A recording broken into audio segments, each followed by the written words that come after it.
Šobrīd Brocēnu bibliotēkā darbojas informācijas tehnoloģiju draugu grupa.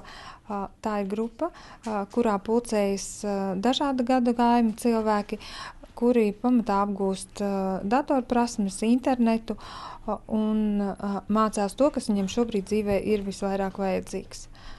Kursos ir ļoti interesanti, ka, kā jau teica, es esmu ašā meitene, kamēr citi vēl domā, ko rakstīt vai kā izdarīt. Es jau esmu izdarījis nepareizi un atnākusi jau atpakaļ, sākus atkal pa jaunam, jo man parasti tā doma apsteidz to, ko vajadzētu darīt. Sāku es tāpēc, ka es gribēju atrast savus radurakstus. Un, lai tiktu vispār viņiem klāt, vajadzēja mācīt ieiet internetā un atrast tos radurakstus un arī rīkoties ar viņiem. Labdien, meitenes!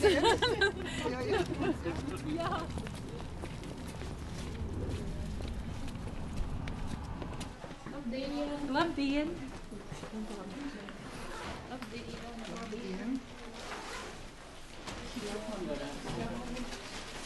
Mazliet nērts nākt uz biblioteku, jo man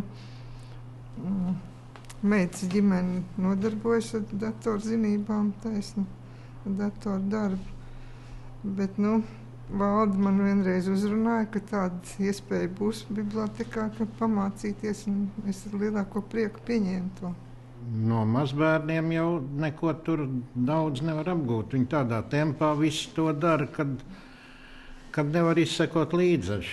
Šeit varēja no pašiem pirmsākumiem jau apgūt to datoru.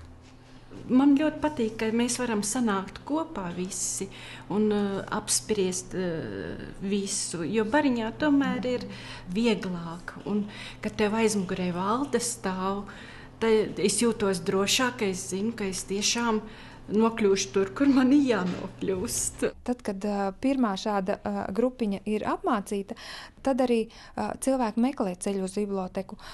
Ja tiek informācija ielikta vietējā informācijas lapā, patiesībā uz tādu informāciju īsti atsaucības nav.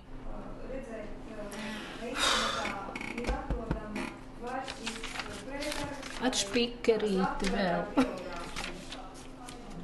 Un draudzēji vajag reklāmiņas, un tagad es pat mēģināju uztaisīt. Un, ka man saldumāts teica, pieiet pie sekretāras, viņi jums uztaisīs. Es tiešām muļķīgi lepni teicu, tagad es pat protu. Uzliku arī, varbūt tur vēl ir kļūdas, bet mēģināšu. Man ir prieks par to, ka Jautrīte Muša to visu brīnišķīgā teikumā izteica: mums depresija nedraud. Šajā grupā cilvēki kļuvuši tādi apgarotāki, priecīgāki, apmierinātāki ar dzīvi salīdzinājumā, kādi viņi bija apmēram pusgadu atpakaļ. Jo šobrīd viņiem ir tas gandarījums par to, ka viņi ir iemācījušies kaut ko jaunu. Es priecājos par katru, kurš saskata iespējas.